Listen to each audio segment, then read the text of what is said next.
Mi hermana dio a luz y mis padres estaban felices, hasta que vi la cartera de mi esposo en la foto del hospital. No dije nada. Aún, mi hermana tuvo a su bebé y me enteré por una publicación en su Facebook. En la foto, ella sostenía al recién nacido, rodeada por nuestros padres. Pero lo que me heló la sangre fue ver, sobre la mesita del hospital, la cartera y el llavero de mi esposo. Ahí, claritos. Lo único que pude escribir fue: felicidades, les deseo lo mejor. Y luego salí de casa. Pero lo que vino después fue todavía más impactante. En mi oficina, bañada por la luz suave de la primavera, me quedé mirando la foto de mi boda que tengo sobre el escritorio. Esa imagen de hace 5 años, que se suponía que debía representar el momento más feliz de mi vida, tenía una sombra rara. Las sonrisas de mis papás apenas ocultaban su descontento, algo que todavía hoy me aprieta el pecho. En la foto, yo llevaba un vestido de novia blanco, puro, acurrucada en los brazos de Miguel. Debería haber sido un momento de alegría, pero la expresión sutil de mis papás ya había arruinado todo. Crecí con mi hermana en una colonia tranquila a las afueras de Querétaro, pero esos recuerdos están lejos de ser bonitos. Camila seguro va a trabajar ayudando a la gente, decía mi mamá, como si yo ni existiera. Las comparaciones empezaron desde chicas y se volvieron parte de mi día a día. Incluso cuando sacaba mejores notas que Camila, la atención de mis papás seguía completamente en ella. Hasta en Navidad, siempre eran los regalos de Camila los que se abrían primero. Tú eres lista, vas a poder sola, pero Camila necesita más apoyo, repetía mi papá con el mismo tono de siempre. El día que fui la mejor alumna de la clase, la conversación en la cena giró en torno al nuevo voluntariado de Camila. En la graduación del bachillerato, mientras mis papás hablaban orgullosos de las porras de Camila, yo estaba dando el discurso como mejor promedio. Aprendí a sonreír en silencio y a tragarme todo sin decir nada. Aún así, fui construyendo mi camino. Me gradué con honores de una universidad reconocida y logré hacerme un lugar en una farmacéutica. Cuando conocí a Miguel, un analista financiero, empecé a ver otras posibilidades para mi vida. El día de nuestra boda, en casa de mis papás, esa casa construida en los años 80 con ese estilo colonial mexicano, yo estaba organizando los últimos detalles de la ceremonia sencilla cuando mi mamá soltó: cuando se case Camila, tenemos que hacer algo más elegante, tal vez en ese hotel bonito cerca del Paseo Querétaro. Miguel me abrazó con ternura al ver que eso me había dolido. No le hagas caso, vamos a empezar nuestra vida juntos, me dijo. Todavía tengo grabada en la piel la calidez de sus manos y la suavidad de su voz. Pasaron 5 años. El contacto con mi familia se redujo a llamadas de compromiso un par de veces al año y algunos correos. La costumbre del brunch dominical se fue perdiendo. Y claro, los correos siempre eran para presumir los logros de Camila como enfermera del Hospital Memorial de Querétaro. Mis papás hablaban con orgullo de su hija, que ayuda a los demás, mientras ignoraban completamente mis ascensos en la farmacéutica. Camila salvó a otro paciente hoy. De verdad encontró su vocación. Yo solo podía responder de forma seca y educada. Preferí refugiarme en el trabajo como gerente del departamento de cumplimiento en farmacéutica San Vida. Mis decisiones eran siempre precisas y racionales, una habilidad que, irónicamente, aprendí justo por la forma en que me criaron. El latte del Starbucks que tenía sobre el escritorio ya se estaba enfriando. La luz de primavera seguía entrando por la ventana del edificio moderno, rodeado de vidrio y acero. Volví la mirada de la foto de la boda a la pantalla. Tomé un sorbo del latte tibio. El amargor me pareció un mal presagio. En la pantalla, el feed de Facebook seguía corriendo como siempre. Durante mi descanso entre reuniones, iba deslizando sin pensar. Fotos de primos, amistades, hasta que me detuve. Una nueva vida ha llegado al Hospital Memorial. Nuestra angelita Emma. Mis ojos se congelaron en el nombre de quien publicó. Camila Ramírez, el nombre de mi hermana. La foto mostraba a Camila en la cama del hospital, cargando a un bebé. A diferencia de su personalidad escandalosa de siempre, tenía una expresión inusualmente dulce. Mis papás estaban uno a cada lado, con sonrisas radiantes, celebrando el nacimiento de una nueva vida. Mi mamá tenía los ojos llenos de lágrimas, y mi papá lucía una expresión de orgullo, pero mis ojos estaban clavados en algo captado en la esquina de la foto, sobre la mesita de noche. Era una cartera que conocía bien, de cuero negro, de una marca de lujo, la misma que yo le había regalado a mi esposo en Navidad. Al lado, el llavero inconfundible que Miguel había comprado en un viaje de trabajo a Las Vegas. No puede ser. Mis dedos empezaron a temblar. Revisé la hora de la publicación. El post tenía apenas 30 minutos. Miguel, en teoría, estaba en un viaje de negocios a Chicago. Un sudor frío me recorrió la espalda. De pronto, el aire acondicionado de la oficina me pareció helado. Afuera, el viento suave de primavera esparcía flores de bugambilia en el patio, pero por dentro, yo estaba congelada. Tranquila, tranquila, me susurré. Respiré hondo, varias veces. Mi experiencia en el departamento de cumplimiento estaba rindiendo frutos justo ahora. Nada de actuar por impulso. Necesitaba guardar pruebas. Saqué el celular y le tomé una foto a la pantalla de la computadora. Después, hice capturas de pantalla del post. Fecha, hora, comentarios, número de reacciones. Lo guardé todo. Ay, Linda, qué raro verte en Facebook a esta hora. La voz vino de atrás.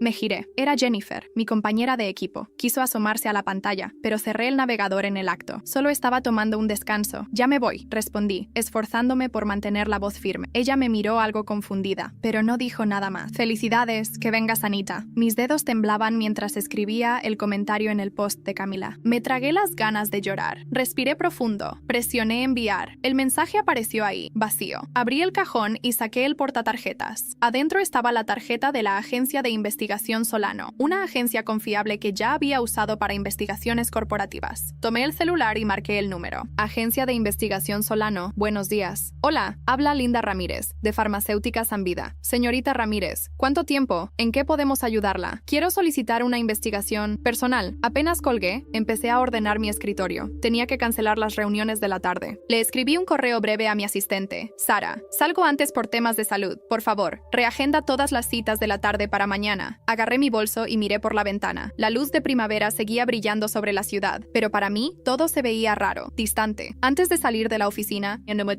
revisé el celular una vez más. La publicación ya tenía decenas de reacciones. Comentarios de felicitación aparecían sin parar. La alegría inocente de familiares y amigos saltaba de la pantalla. Muchas felicidades. ¡Qué bendición! Pero para mí, esas palabras sonaban frías, casi sarcásticas. Al entrar al elevador, mi mirada cayó sobre el anillo en mi dedo, el símbolo del amor y la confianza que juramos hace 5 años. Ahora, su brillo parecía una burla. En la recepción de la planta baja, la recepcionista me saludó con una sonrisa amable. Le devolví una sonrisa automática, sin detenerme. En el clima tibio de principios de verano, la gente caminaba apurada por el distrito financiero de la Ciudad de México, cada quien metido en su propia rutina. Levanté la mano y paré un taxi. Le di al chofer la dirección de la agencia. Mientras el auto avanzaba y el paisaje urbano pasaba por la ventana, me fui reafirmando por dentro. Esto era el principio del fin. Y también el punto de partida de una nueva vida. La agencia Solano estaba en el piso 15 de un edificio viejo en el centro. Ya había estado ahí un par de veces por temas laborales, pero esta vez era diferente. Al salir del elevador, vi la plaquita de bronce gastada en la recepción. Una mujer de unos 50 y tantos me recibió con una sonrisa cálida. Apenas crucé la puerta de la agencia Solano, sentí ese olor inconfundible a café viejo y papel húmedo que siempre impregnaba los despachos antiguos. A pesar de eso, había algo reconfortante en ese lugar. No era mi hogar, ni mi oficina, pero en ese momento era el único sitio donde sentía que podía recuperar algo de control. La recepcionista me reconoció de inmediato y me ofreció pasar a la sala de juntas del fondo. Ahí estaba Eduardo, el investigador que me había ayudado años atrás con un caso de auditoría interna. Linda, gusto en verte, dijo con una voz suave, sin intención de sonar amistoso, más bien profesional. Ya tenemos algo preliminar. Y te adelanto, es delicado. Le asentí en silencio. Me senté frente a él y crucé los brazos para no mostrar cómo me temblaban las manos. Tu esposo visitó el Hospital Memorial en 3 ocasiones entre abril y mayo. No usó su coche. Lo curioso es que en cada visita llegó con un coche rentado distinto. Aquí están las fotos de seguridad, dijo, empujando una carpeta hacia mí. Al abrirla, vi a Miguel bajando de un Nissan Versa blanco. Llevaba una gorra y gafas oscuras, pero su postura era inconfundible. En otra imagen, sostenía una bolsa grande, de esas reutilizables que uno lleva cuando sabe que va a estar varias horas. Lo más perturbador fue la última foto. Miguel saliendo del hospital con Camila. Ella sostenía una carpeta y él le tocaba la espalda como quien cuida a alguien que ama. No había beso, no había caricia, pero esa cercanía silenciosa me gritó más que cualquier prueba gráfica. ¿Estás segura que él no te mencionó ninguna de estas visitas? Preguntó Eduardo con cautela. Dijo que estaba en Chicago, reuniones financieras. Tenía una agenda armada que ahora sé que inventó. ¿Hay algo más?, dijo, y sacó una copia impresa de un formulario. Esto es un trámite de reconocimiento de paternidad en curso. No hay nombre del padre en el acta original, pero hace 4 días se ingresó una solicitud para actualizarla. El nombre propuesto es Miguel Ángel Durán Estrada. Ahí me quebré un poco. No lloré. Solo tragué saliva con dificultad. Respiré hondo y solté. ¿Él firmó ese trámite? Aún no. Se inició el proceso, pero para completarlo, solo falta su firma y una prueba de ADN si alguien la exige. Me levanté despacio. No podía procesar más. Agradecí a Eduardo y le pedí que siguiera investigando. Le pagaría el doble si encontraba más registros de visitas, movimientos financieros sospechosos, cualquier vínculo que confirmara si estaba manteniendo 2 vidas. Salí de ese edificio con el estómago revuelto. Caminé sin rumbo unas cuadras, entre edificios viejos del centro, hasta que llegué a un pequeño parque. Me senté en una banca. Vi niños jugando, madres distraídas con sus celulares. Una parte de mí se sentía estúpida. ¿Cómo no lo vi antes. ¿Cómo alguien puede construir un matrimonio de 5 años sobre una mentira así? Mi celular vibró. Era un mensaje de Miguel. Mi amor, llego mañana al mediodía. ¿Quieres que traiga algo del aeropuerto? Era como si nada estuviera pasando, como si él no estuviera a punto de registrar a un bebé con el nombre que escogimos juntos para nuestros hijos que nunca tuvimos. Decidí responder con un mensaje breve. Tráeme café. Del fuerte. No quería que sospechara nada. Aún no. Necesitaba tiempo, frialdad, estrategia. Esa noche, ya en casa, miré la cama donde dormíamos. Me tumbé en el lado derecho, mi lado, el que siempre quedaba más frío. Sentí el hueco de su ausencia como una punzada en el pecho. Cerré los ojos y volví a ver la foto del hospital. El gesto de mi madre, la sonrisa apagada de mi padre y la sombra de mi hermana con una criatura en brazos que tal vez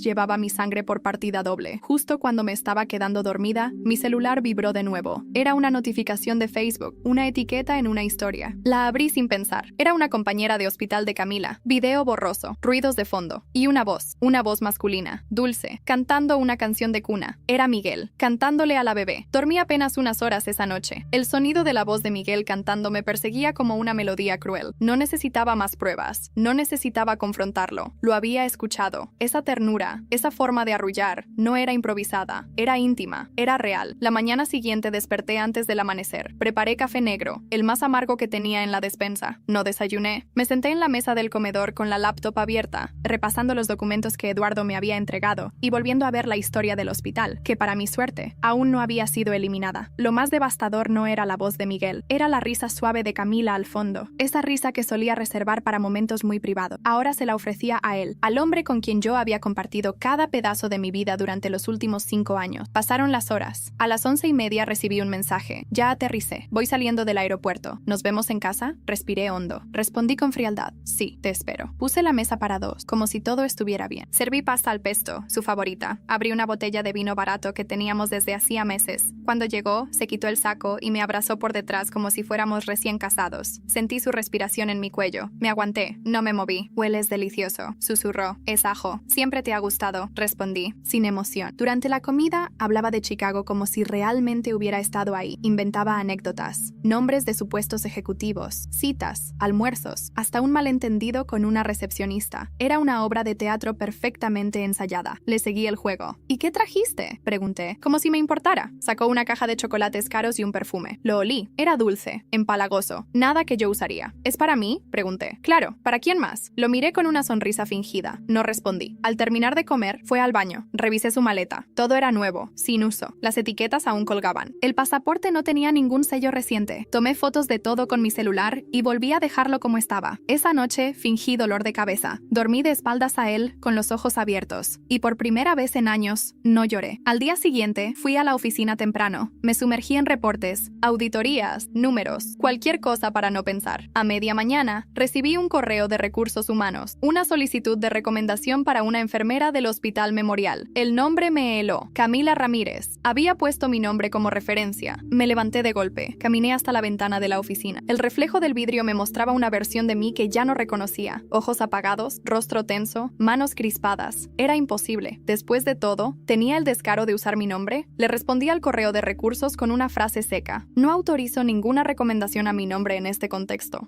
Solicito que se elimine mi información de dicha postulación. 10 minutos después mi celular sonó. Era Camila. Dudé en contestar. Lo hice. ¿Qué pasa?, pregunté, fría. ¿Por qué hiciste eso? Solo necesito el trabajo. Sabes que lo necesito, dijo casi llorando. ¿Y tú sabes lo que necesito yo? ¿Camila? Le solté sin levantar la voz. ¿Sabes lo que destruiste? Yo no quería que pasara así. Te juro que no planeamos nada. Miguel, él fue quien empezó. No me interesa quién empezó. Lo que me interesa es saber por qué seguiste. Silencio. Un suspiro del otro lado. Porque siempre fuiste tú la que lo tenía todo. Yo solo, esta vez sentí que algo era mío, dijo. Me quedé callada. Sentí una mezcla de rabia, tristeza y lástima. Colgué. Esa tarde, al volver a casa, encontré una nota en el refrigerador. Fui a ver a Emma. Vuelvo tarde. No firmaba, pero no necesitaba. Era Miguel, sin explicación, sin permiso. Como si la hija de mi hermana fuera también parte de su vida cotidiana. Me senté en el suelo de la cocina. Respiré hondo. Mi cuerpo temblaba, pero mi mente estaba clara. Ya no era una suposición. Ya no era una sospecha. Era una realidad. Miguel se estaba convirtiendo en el padre de esa niña, y lo hacía delante de mí, sin remordimiento. La mañana siguiente, desperté con la cama vacía. Miguel no había vuelto. No había mensajes, ni llamadas perdidas. Solo ese silencio espeso que se instala cuando alguien ya no siente la necesidad de mentir. Me levanté sin prisa. Me preparé un café fuerte y lo tomé mirando por la ventana. Desde el piso 14, la ciudad parecía otro mundo. Lejana, fría, ajena a la tormenta que me desgarraba por dentro. Tomé mi celular y abrí el correo. Tenía varias notificaciones del trabajo, pero ninguna de Miguel. Abrí el navegador y, por impulso, busqué Hospital Memorial Querétaro, área de maternidad. Revisé el directorio del personal. Camila seguía listada como enfermera jefe de piso, neonatología. Me detuve en una foto pequeña que acompañaba su perfil. Sonreía como si el mundo fuera suyo. Me ardió el pecho. Tomé una decisión. Le escribí un mensaje a Miguel. Almuerzo en casa. Necesito verte. Es importante. A los pocos minutos respondió. ¿Todo bien? Claro, salgo al mediodía. No respondí. Durante esas horas previas, me convertí en alguien más. Me senté frente al espejo. Me maquillé con calma, como no hacía hace tiempo. Vestí mi mejor blusa blanca, la que usaba para las reuniones clave.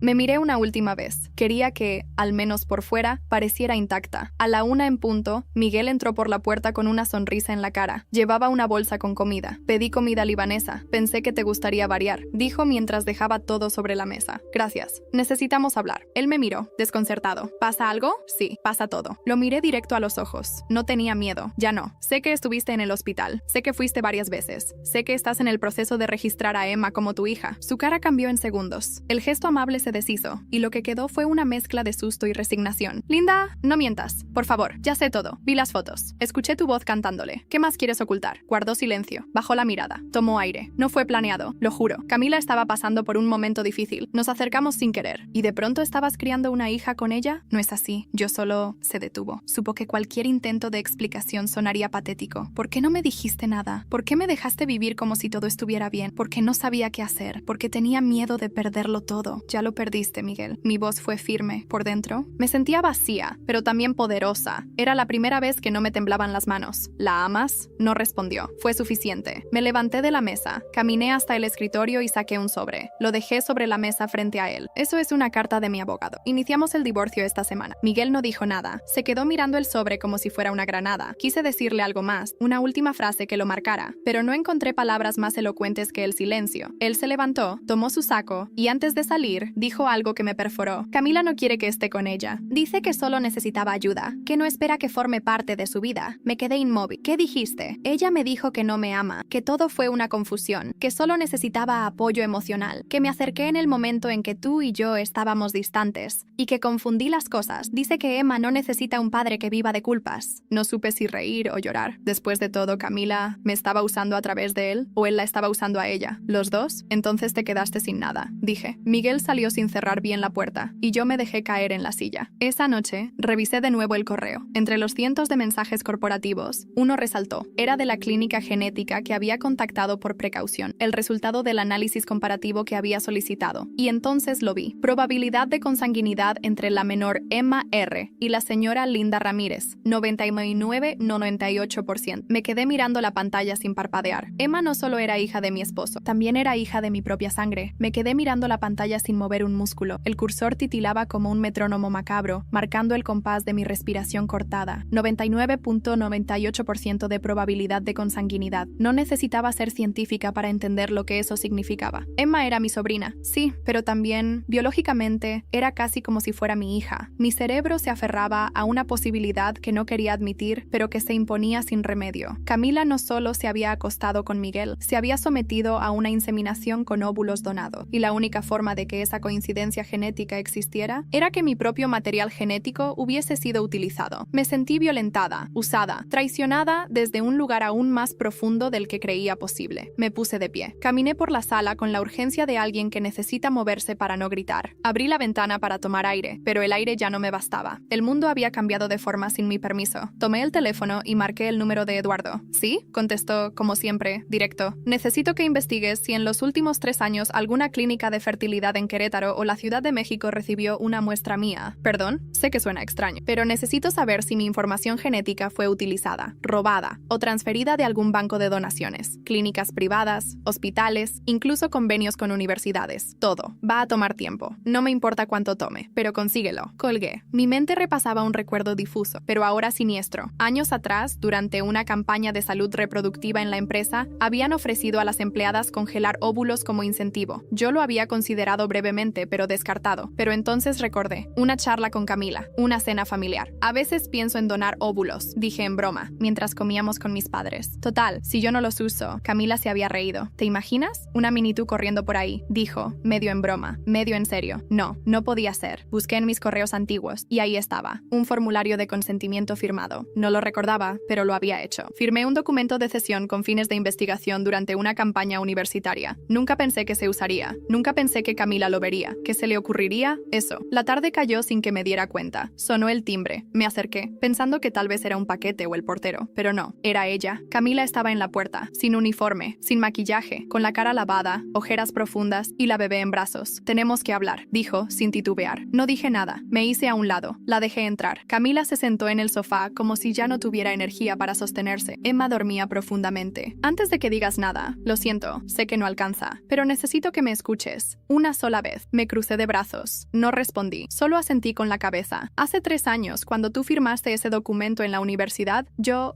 supe. Lo vi. Y pregunté. Me dijeron que era anónimo, que era imposible rastrear, pero no sé cómo. Lo rastreé. ¿Por qué? Pregunté, sin poder contenerme. ¿Por qué harías algo así? Porque te envidiaba, dijo sin rodeos. Porque siempre sentí que la vida te ponía por delante de mí. Porque cuando te vi casada, con esa carrera brillante, con todo, sentí que yo no tenía nada. ¿Y entonces decidiste robarme una hija? No planeaba que Miguel estuviera involucrado. Eso pasó después. Nos encontramos por casualidad. Empezamos a hablar. Él se quejaba de ti, tú del trabajo. Yo estaba sola. Fue estúpido. Pero Emma no fue concebida como venganza. Fue el único acto que sentí que era mío, aunque ahora sé que no lo fue. Emma se removió en sus brazos. Camila la besó con ternura. Una ternura que dolía. Yo no quiero que él esté con nosotras. No quiero que pienses que estoy formando una familia con él. No estoy. Él me buscó, pero no es lo que quiero. ¿Y qué quieres, Camila? Ella me miró con los ojos llenos de lágrimas. Quiero que sepas la verdad y que algún día me perdones. Nos quedamos en silencio. Emma hizo un pequeño sonido, como un suspiro. Me acerqué. La miré por primera vez sin rabia, solo con un dolor extraño. Reconocí mis propios ojos, el mentón de mi madre, la curva de la nariz de Camila. Era un espejo biológico, un rompecabezas imposible de ignorar. ¿Piensas contarle? Pregunté. Sí, cuando sea grande. Le voy a contar todo, con honestidad. No merezco ocultarlo. Me levanté. Camila entendió que era hora de irse. Caminó hasta la puerta, pero antes de salir se giró y dijo, ¿hay algo más? ¿Qué?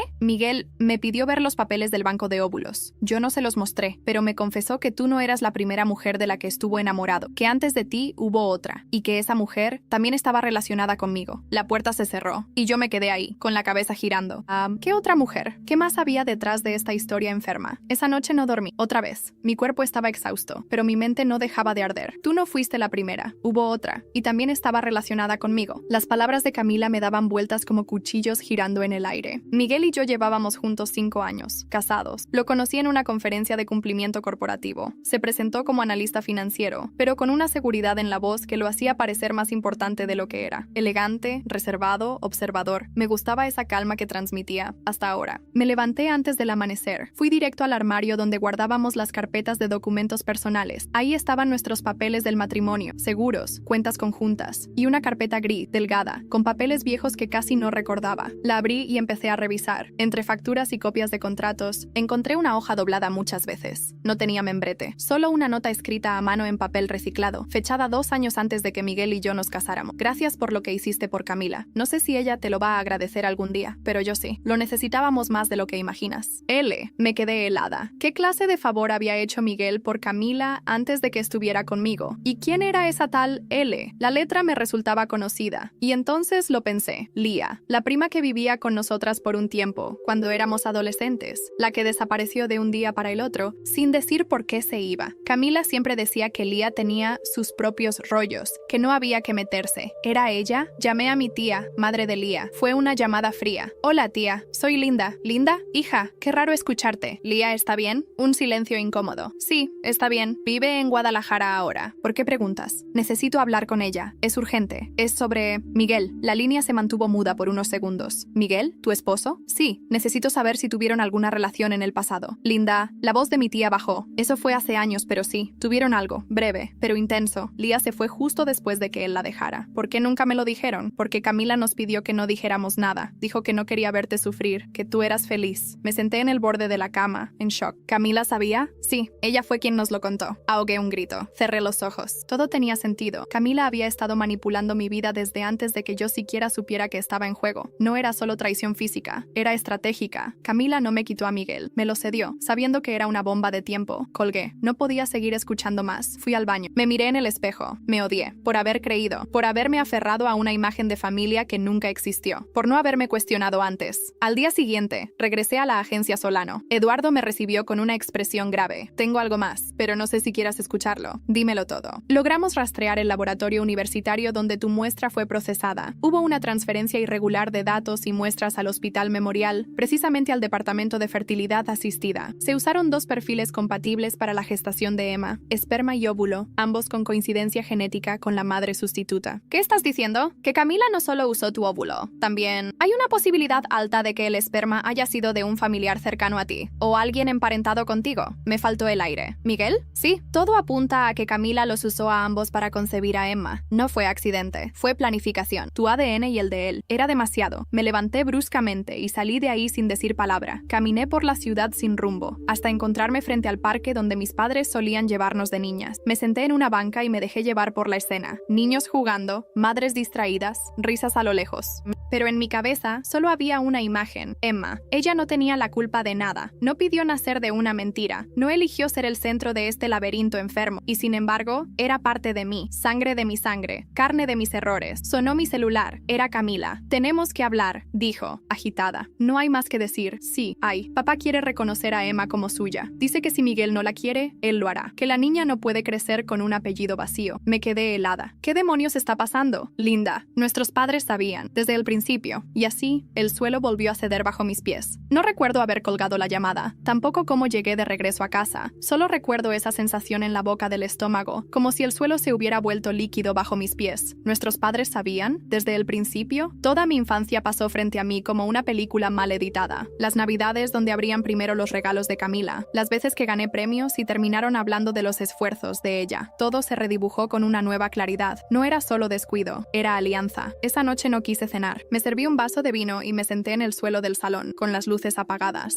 La ciudad ardía allá afuera, indiferente. Y yo, por dentro, sentía que empezaba a entender el rompecabezas que me habían impuesto toda la vida. A la mañana siguiente, llamé a mi madre. No por impulso, por necesidad. ¿Mamá? ¿Estás ocupada? Linda, qué gusto. No, dime. Necesito hablar contigo. Y con papá, cara a cara. ¿Pasa algo? Sí, pasa todo. Silencio. Ven para la casa. Hoy, a las 6, asentí aunque no me viera. Ahí estaré. Pasé el resto del día en automático. Cancelé reuniones, ignoré correos. No respondí los mensajes de Camila. Cuando dieron las 5:30, me vestí con la calma de quien se prepara para asistir a su propio juicio. Blusa gris, pantalón negro, zapatos bajos. No quería parecer frágil, pero tampoco imponente. Solo quería que me miraran como nunca me habían visto. Presente. Llegué a la casa de mis padres a las 6 en punto. Esa casa vieja de estilo colonial, con sus ladrillos rojizos y macetas en la entrada. La misma donde celebramos mi boda. La misma donde me dijeron, ese día, que para Camila harían algo más elegante. Me abrió mi madre. Me abrazó como si nada hubiera pasado. «Estás delgada», comentó, como si fuera un elogio. Entré sin responder. Mi padre ya estaba en la sala, sentado, con una taza de café entre las manos. «Hija», dijo con voz seca. «¿Qué sucede?» Me senté frente a ellos. Los miré, por primera vez, sin miedo. Quiero saber cuánto sabían, desde cuándo y por qué. ¿A qué te refieres?, preguntó mi madre, incómoda. A Emma, a Camila, a Miguel, a todo. Vi cómo mi padre apretaba la taza, tenso. «Linda, tu hermana te lo contó, ¿verdad?» «Sí, pero quiero escucharlo de ustedes». Mi madre se acomodó el cabello detrás de la oreja, gesto automático, nervioso. Fue una decisión difícil. Camila estaba desesperada. Siempre ha tenido problemas de salud reproductiva. Nos dijo que encontró una forma, una opción. Y cuando nos enteramos que el óvulo era tuyo, nos impactó, sí, pero entendimos que era su forma de acercarse a ti, de tener algo tuyo, de preservar a la familia de algún modo. ¿Preservar a la familia? ¿Robándome una hija? Mi voz se quebró. No fue así, intervino mi padre. Miguel aceptó donar por su cuenta. No nos lo consultó, pero cuando todo salió bien, decidimos no intervenir. ¿Y cuándo se dieron cuenta de que él estaba involucrado sentimentalmente con Camila? Pensamos que era temporal, dijo mi madre bajando la mirada. ¿Qué se le pasaría? Que él regresaría contigo. Siempre te admiró, te respeta. ¿Respetarme? ¿Así es como se ve el respeto? Silencio. Querían una nieta. Querían la niña perfecta, con el ADN de la hija brillante y el amor de la hija frágil. ¿Eso era? ¿Un experimento emocional? Mi padre dejó la taza en la mesa. Emma es sangre de esta familia. No es una vergüenza. No es un error. No, no lo es. Pero lo que ustedes hicieron sí lo lo es. Me levanté. Estaba temblando. Me acerqué a la puerta. Mi madre se puso de pie también. Linda, no te vayas así. Me giré. Así es como siempre me fui. Así es como siempre me hicieron sentir. Invisible. Pero ya no más. Salí de esa casa y no miré atrás. El aire fresco de la noche me golpeó la cara. No lloré. Ya no había lágrimas. Solo una decisión tomando forma. Al llegar a casa escribí un correo. No a un abogado. No a Eduardo. Era para Recursos Humanos de Farmacéutica Sanvida. Por motivos personales, deseo solicitar mi transferencia inmediata al área internacional. Cualquier sede fuera del país es válida. Estoy dispuesta a asumir responsabilidades de mayor escala. Adjunto documentos. Lo envié. Minutos después, recibí una llamada. Era Sara, mi asistente. Licenciada, disculpe que la moleste a esta hora, pero acaba de llegar un sobre para usted. Firmado con iniciales y sin remitente. ¿Qué dice? Para Linda. Es hora de que sepas la verdad completa. Y dentro, hay una copia del acta de nacimiento de Emma, con una corrección reciente. ¿Qué corrección? Dice, padre, no declarado. Madre, Linda Ramírez. Sentí el mundo detenerse. Alguien había modificado el registro oficial y me estaban dejando una advertencia. No recuerdo cómo llegué a la oficina esa noche. Solo sé que cuando Sara me entregó el sobre, mis manos ya estaban heladas. El papel era grueso, oficial. El acta, con sus sellos y tipografía impecable, tenía algo que lo hacía aún más violento. Mi nombre, en el campo que nunca imaginé ver. Madre, Linda Ramírez. Padre, no declarado. Abrí la boca para preguntar, pero nada salió. Sara, nerviosa, me miraba con ojos redondos. ¿Lo reportamos? ¿Quiere que lo envíe a legal? No, aún no, dije con voz más débil de lo que esperaba. Me encerré en la oficina, cerré la puerta, apagué las luces. Me senté en el suelo, entre la mesa y la pared, como si fuera una niña escondiéndose en un rincón. Volví a leer el acta, 2 veces, 3, hasta que ya no significaba nada. ¿Quién había hecho eso? ¿Y por qué? Saqué el celular y llamé a Camila. No contestó. Llamé otra vez. Nada. Empecé a escribirle un mensaje, pero lo borré. 1, 2, 5 veces. Entonces entró una notificación. Era una foto enviada por un número desconocido. Solo decía, es tuya. Siempre lo fue. No dejes que ella te lo quite. La imagen era de Emma, dormida, con una manta azul que yo misma le había regalado a Camila en su cumpleaños, años atrás. En aquel momento, era un regalo más. Ahora era una prueba de algo que me arrebataba el aliento. Respiré hondo. Marqué a Eduardo. Tengo algo nuevo. Necesito que rastrees un número. Te lo envío ahora. Y quiero saber quién tramitó el cambio en el acta. Todo. Fecha. Motivo. Firma. Linda, esto ya se volvió algo grande. Legalmente tú podrías reclamar la custodia si lo de la muestra genética se demuestra con suficiente respaldo. ¿Custodia? No quiero hacerle daño a esa niña, pero podrían estar usándola para manipularte. Y si tu nombre aparece como madre, eso puede tener consecuencias que ni imaginas. Por eso, averigua. Todo. Lo antes posible. Colgué y me quedé sentada en el suelo, con la cabeza recostada contra la pared. Cerré los ojos y traté de recordar el momento exacto en que mi vida comenzó a quebrarse. No fue cuando vi la cartera en la foto, ni cuando confirmé la traición. Fue mucho antes. Fue cuando acepté callar, cuando decidí ser la hija que no molestaba, la esposa que entendía, la mujer que no exigía. Me quedé dormida en la oficina. Ahí mismo. A la mañana siguiente, Sara tocó la puerta. Licenciada, hay alguien que insiste en verla. Dice que es urgente. ¿Quién? Se llama Lía. Me congelé. Hazla pasar. Minutos después, ella estaba frente a mí, mi prima, la misma que había desaparecido de nuestras vidas como una sombra. Ahora estaba ahí, con el rostro demacrado pero los ojos firmes. Lo siento, Linda. No debería estar aquí, pero no podía seguir en silencio. No después de ver cómo te destruyen. Yo sé lo que está pasando y tengo pruebas. ¿Pruebas de qué? De que Camila lleva años planeando esto. No solo contigo, con todos. ¿Qué estás diciendo? No fue solo Miguel. Ella también se metió con alguien más.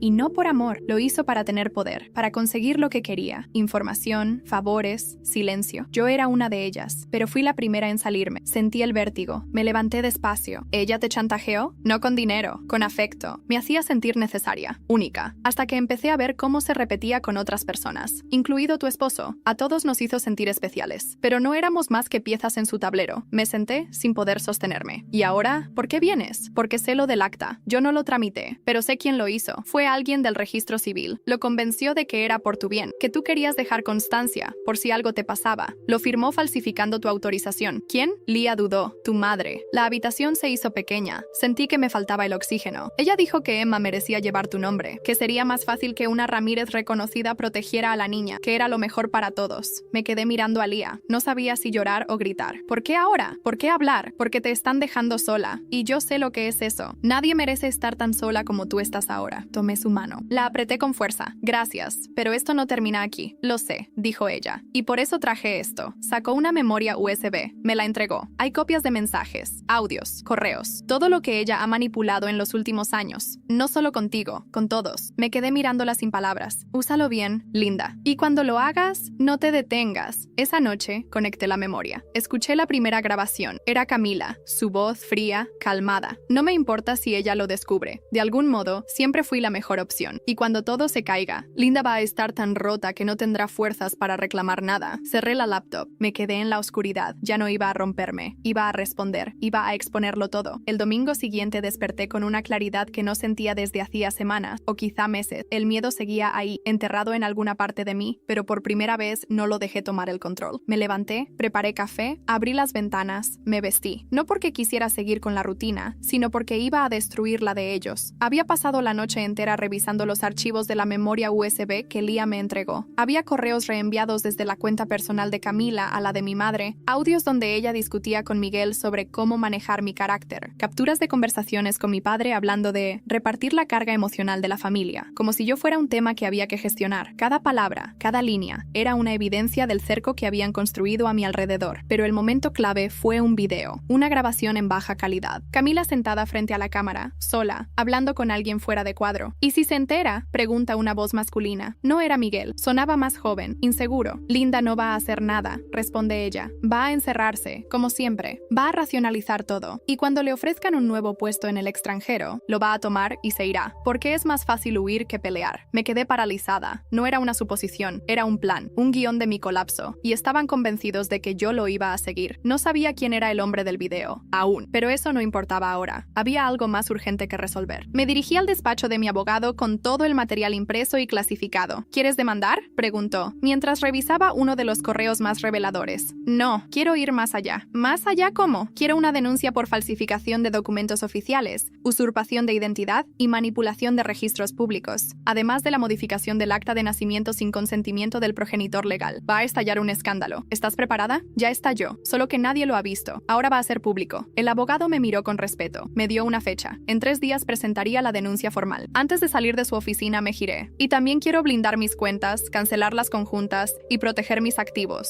Si algo me pasa, quiero que todo quede registrado. Nada a nombre de Miguel. Ni un centavo. Hecho. Esa tarde fui a ver a Eduardo una última vez. ¿Pudiste rastrear el número de la nota? Sí. El mensaje vino de una línea prepagada. Pero revisamos las cámaras de seguridad del registro civil y te va a interesar esto. Me mostró una foto. Era mi madre, firmando un documento frente a un funcionario. A su lado, alguien de espaldas. Un hombre. ¿Quién es él? Estamos en eso, pero creemos que es alguien del hospital. Un interno o asistente de registros clínicos. ¿Camila lo conoce? Probablemente. Lo vamos a identificar. Salí de ahí con una calma tensa. Sabía que el final se acercaba, pero no sería un final cualquiera. Tenía que ser público, innegable y doloroso para todos los que pensaron que yo me iba a quedar en silencio. Esa noche me senté en mi sala, abrí mi laptop y comencé a redactar un correo. Uno que no enviaría todavía, pero que estaba escribiendo con cada pedazo de dolor acumulado. El asunto decía, para quienes creyeron que nunca iba a hablar. En el cuerpo del mensaje comencé a incluir pruebas. Un archivo comprimido con audios, capturas, correos, certificados, todo. Iba dirigido a la administración del hospital, a la dirección de la farmacéutica, al comité de ética universitaria donde se extrajo mi muestra genética y, por supuesto, a los medios de comunicación más grandes del país. Al terminar, guardé el borrador. Lo miré durante unos segundos. Sonó mi celular. Era Miguel. Necesito verte, dijo. ¿Para qué? Es importante. No por nosotros, por Emma. Me reuní con él al día siguiente en una cafetería discreta. Miguel estaba deshecho, ojeras, ropa arrugada, esa seguridad pulida de siempre, desaparecida. Camila se fue, me dijo sin rodeos. Desapareció. Se llevó a Emma y dejó una carta. Me quedé en silencio. El café frente a mí se enfriaba sin que lo tocara. ¿Y qué decía? Que no quiere saber nada más de mí, que la niña no necesita un padre como yo, que todo fue un error. Lo fue. Linda, lo siento, por todo. Me equivoqué en todo. Pero Emma, ella te va a necesitar. No como madre, como guía, como alguien que no le mienta. ¿Y tú? No sé qué voy a hacer. Entonces no hagas nada. Ya hiciste suficiente. Me levanté, tomé mi bolso y salí sin mirar atrás. Esa misma noche, me llegó un correo sin asunto, desde una dirección desconocida. Solo tenía un video adjunto. Lo abrí. Era Camila, grabándose en un cuarto de hotel. No estoy huyendo. Estoy salvando a Emma de todos. De ti, de Miguel, de mamá, de papá. Ustedes no entienden lo que es crecer siendo la sombra de alguien. Emma no va a pasar por lo mismo. Nunca. El video terminó con una imagen borrosa de una habitación vacía, y entonces supe que todo iba a cambiar, para siempre. Los días siguientes fueron un torbellino. Cada minuto tenía el peso de una decisión irreversible. El abogado presentó la denuncia formal. Las instituciones empezaron a moverse, silenciosamente, pero con eficacia. La red que había sostenido las mentiras se estaba deshilachando con cada papel firmado, con cada copia certificada entregada a una autoridad. Y sin embargo, la incertidumbre más grande estaba lejos del ámbito legal. Camila seguía seguía desaparecida. Emma con ella. Había dejado atrás todas las cuentas bancarias, su trabajo en el hospital, su teléfono personal. Nadie sabía dónde estaba, ni siquiera mis padres, que al principio parecían encubrirla, comenzaron a mostrarse realmente preocupados. O tal vez solo actuaban bien. A estas alturas, ya no sabía distinguir lo verdadero de lo ensayado en ellos. Yo, por mi parte, decidí avanzar en silencio, pero con firmeza. Activé el borrador que había preparado, el correo con las pruebas. El asunto claro, sin dramatismos, a la atención de quien deba saber, y lo envié. El primer impacto fue inmediato. Al día siguiente, fui llamada por el director general de Farmacéuticas Anvida. Me pidió una reunión urgente, en persona. Linda, ¿esto es real? Le mostré los documentos impresos. Le conté mi historia con la calma de quien ya no está mendigando comprensión. No vine a pedir protección. Vine a decirte que, si algo de lo que yo hice en esta empresa se ve comprometido por las conexiones familiares de quienes estuvieron involucrados en esto, estoy dispuesta a renunciar. Pero quiero que sepas que no voy a quedarme callada. Él me miró largo rato. No tienes por qué irte. Lo que hiciste fue sobrevivir. Y ahora, defender tu nombre. Me ofreció algo que no esperaba. Una nueva posición, como directora del departamento legal en la sede internacional, en Madrid, con un equipo nuevo, sin rastros del pasado. Le pedí unos días para pensarlo. Sabía que estaba diciendo sí, pero necesitaba hacer algo antes. El tercer día después de enviar el correo, me llamaron de una clínica privada en Guadalajara. Señora Ramírez, tenemos a una paciente registrada bajo el nombre de Camila Rivas. Su descripción coincide. Vino hace una semana a realizar un chequeo pediátrico. ¿Emma está bien? Perfectamente, pero hay algo que debe saber. Fui al día siguiente. Viajé sola, sin avisarle a nadie. Al llegar, me esperaba una pediatra de rostro amable, pero con una seriedad que me preocupó. Linda, la niña está sana. Muy sana, de hecho. Pero en el formulario de ingreso, Camila escribió su nombre como Emma L. Ramírez y dejó una nota manuscrita que le pidió a la recepción que le entregaran a usted si alguna vez venía. La tomé con manos temblorosas. Era una hoja de papel doblada con precisión. Reconocí la letra de Camila. Si estás leyendo esto, es porque tomaste el camino difícil, el que yo nunca pude tomar. Sabía que tarde o temprano ibas a llegar. Por eso, dejo a Emma contigo. No puedo ser la madre que ella necesita. No quiero que crezca en el caos que yo construí. Y tú, aunque no lo veas, tienes la fuerza que ninguna de nosotras heredó. Perdóname, o no, pero protégela. Mi corazón se detuvo. ¿Dónde está?, pregunté a la pediatra. La dejó en casa de una cuidadora de confianza. Nos dejó una dirección. Fui. El barrio era modesto, pero seguro. Toqué la puerta con el alma en la garganta. Una mujer mayor me abrió, con Emma en brazos. La niña me miró con esos ojos grandes, que ya no eran solo de Camila ni de Miguel. Eran suyos. Eran míos. Hola, Emma, dije, con la voz quebrada. Soy Linda. Ella estiró la manita y me tocó la cara. No dijo nada. No hizo falta. La mujer me entregó una mochila con ropa, pañales y otra carta. Camila ya no estaba. Se había ido sin decir a dónde. Regresé a Ciudad de México con Emma dormida en mi regazo. Nadie me detuvo. Nadie me preguntó. Era como si el mundo supiera que, después de todo, ella ya estaba donde debía estar. Al llegar a mi departamento, lo primero que hice fue sacarla del auto, con cuidado. La llevé al cuarto que una vez había sido de visitas. Lo transformé. Saqué el edredón gris. Cambié las cortinas. Dejé el aire fresco entrar. Lo pinté con esperanza. Unos días después, acepté oficialmente el nuevo puesto en Madrid. Partiríamos en 3 semanas. Pero antes faltaba una última cosa. Publiqué en mis redes sociales una sola imagen. Emma dormida sobre mi pecho, con el texto: La verdad duele, pero libera. Bienvenida a casa, hija mía. Los comentarios estallaron. Opiniones, especulaciones, felicitaciones y críticas.